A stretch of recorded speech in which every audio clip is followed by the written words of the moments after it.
Hi everyone. Today I will be talking about how Singapore's foreign policy principles are reflected in her efforts to mitigate climate change. Foreign policies are implemented to ensure that national interests are met. Singapore therefore formulates foreign policies according to her own national interests, which may vary in terms of different circumstances and issues. One of the many pressing concerns for Singapore is climate change. As a small, low-lying city-state with one of the world's most open economies, Singapore is particularly susceptible to the impacts of climate change. Singapore has experienced a 1.1 degrees Celsius increase in temperature since 1972. Periods of drought can affect the reliability of Singapore's water supply, while sudden episodes of intense rainfall could overwhelm our drainage system and lead to flash floods. Further, the effects of climate change are one of the trends threatening global food security. Singapore is particularly vulnerable to fluctuations in global food supply and prices as she imports more than 90% of her food. Climate change will also have adverse effects on public health. Singapore is located in a region where vector-borne diseases are endemic. Most cases of vector-borne diseases like dengue are observed during warmer periods of the year. Finally, Singapore's other key export earners, such as petrochemicals, finance, and insurance sectors, will also be affected as they are exposed to risk of climate change. Singapore is therefore actively mitigating climate change through rigorous domestic policies. About 95% of Singapore's electricity is generated from natural gas. To reduce emissions, policies to discourage vehicle usage and manage vehicular emissions have been formulated. Singapore also has a comprehensive coastal defense plans and perhaps the world's most advanced water management system so as to protect her coastline and improve drainage. However, Singapore only accounts for around 0.11% of global carbon emissions, and her small size and high population density limits her ability to draw on alternative energy. Singapore's domestic efforts therefore have to be complemented by international efforts. Let us find out how Singapore's international efforts to mitigate climate change reflect the core principles of her foreign policy. Firstly, Singapore has always found the need to be pragmatic and constantly looks ahead so that she is positioned to guard her interests, such as her recognition for the need of international cooperation to mitigate climate change. Hence, Singapore has always been a strong supporter of multilateral and bilateral approaches to global issues as it provides a broader stage to advocate its interests. A system in which all countries are guided by common rules will provide assurance that each country is doing its part. Ultimately, a global approach that successfully reduces the harmful effects of climate change will also provide more conducive conditions for Singapore's long-term growth and development.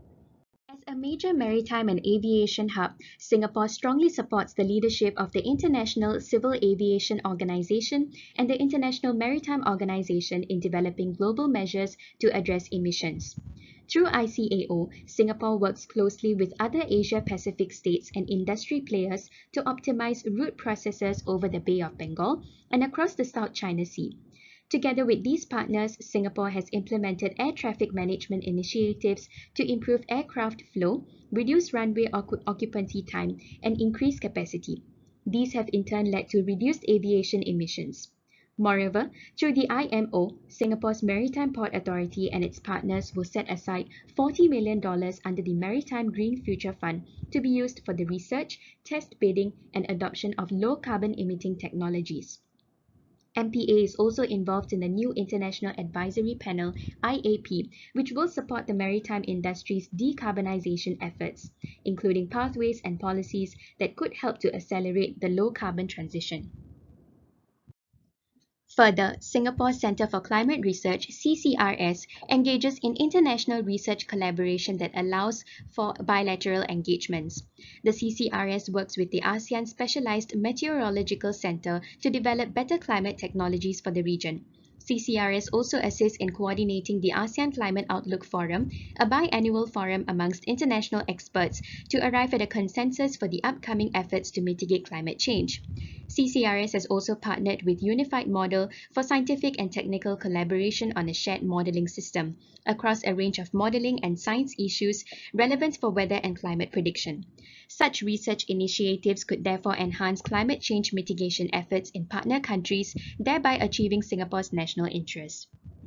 Secondly, as a small country, Singapore has to remain relevant because small states are intrinsically irrelevant to the workings of the international system. The creation and maintenance of relevance is a strategic objective of Singapore, and her climate change foreign policy allows her to do exactly this. Singapore contributes to regional capacity building in climate change mitigation and sustainability, and shares her experiences with the wider region.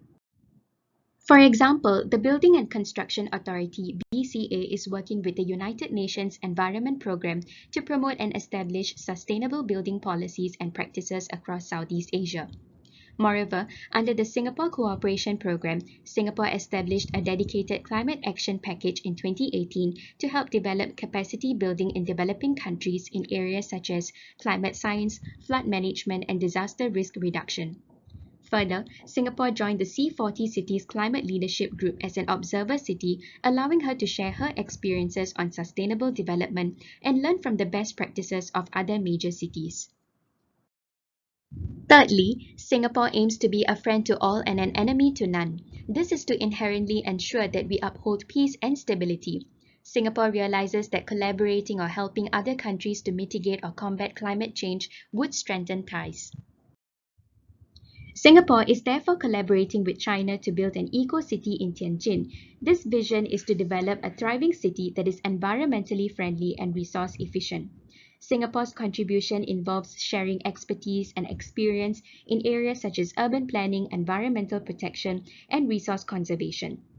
Secondly, US Environmental Protection Agency (EPA) and Singapore are committed to working together to protect our communities from toxic chemicals. EPA is combining its computational and toxicological expertise with the biomedical research capabilities of Singapore's A*STAR. This collaboration aims to develop more efficient and economical ways to evaluate the potential health effects of chemicals to protect human health. These initiatives allow Singapore to promote friendly relations with various countries as they have a shared goal that they work towards. In times of conflict of interest, friendly relations established through mitigation for climate change could reduce chances of escalation of tensions, as leaders could look back at Singapore's contribution to their sustainable development. Lastly, Singapore believes in punching above its weight and strives to be exceptional in all areas.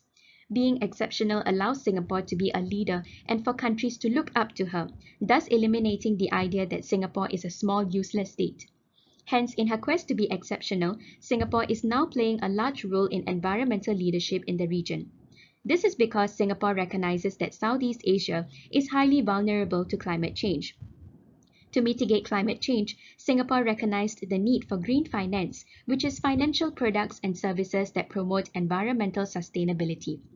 Singapore functions as a green finance hub in the region and is now ASEAN's largest green finance market. And in order to catalyze green and sustainable finance in the region, the Monetary Authority of Singapore has extended new and enhanced MAS grant schemes. Firstly, International Finance Corporation and Monetary Authority of Singapore have partnered to accelerate growth of green bond asset class in Asia by encouraging green bond issuances by financial institutions in Asia in two ways. Firstly, to enhance the awareness and knowledge of professionals working in financial institutions on green finance issues through capacity building programs. And secondly, promote the use of internationally recognized green bond standards and frameworks. Secondly, MAS is a founding member of the Network for Greening the Financial System (NGFS) along with other international partners. The NGFS aims to enhance the role of the financial system to manage risk and to mobilize capital for green and low-carbon investments in the broader context of environmentally sustainable development. Through this platform, MAS can define and promote best practices to be implemented within and outside of the membership of the NGFS, and to conduct or commission analytical work on green finance. These initiatives thus allow Singapore to spearhead green financing in the region and to function as a leader for environmental protection within the region. Singapore's foreign policy principles are therefore evident in her efforts to address climate change through international efforts. Singapore has to be bold and far-sighted in her vision, planning ahead, innovating and implementing environmentally responsible policies. In this case study, it is evident how Singapore applies her core foreign policy principles to achieve her national interest, as well as reflects how she turns issues that makes her vulnerable into something that strengthens her position as a green global city and establishes her position in the world. I hope you have enjoyed this short video, and thank you for watching.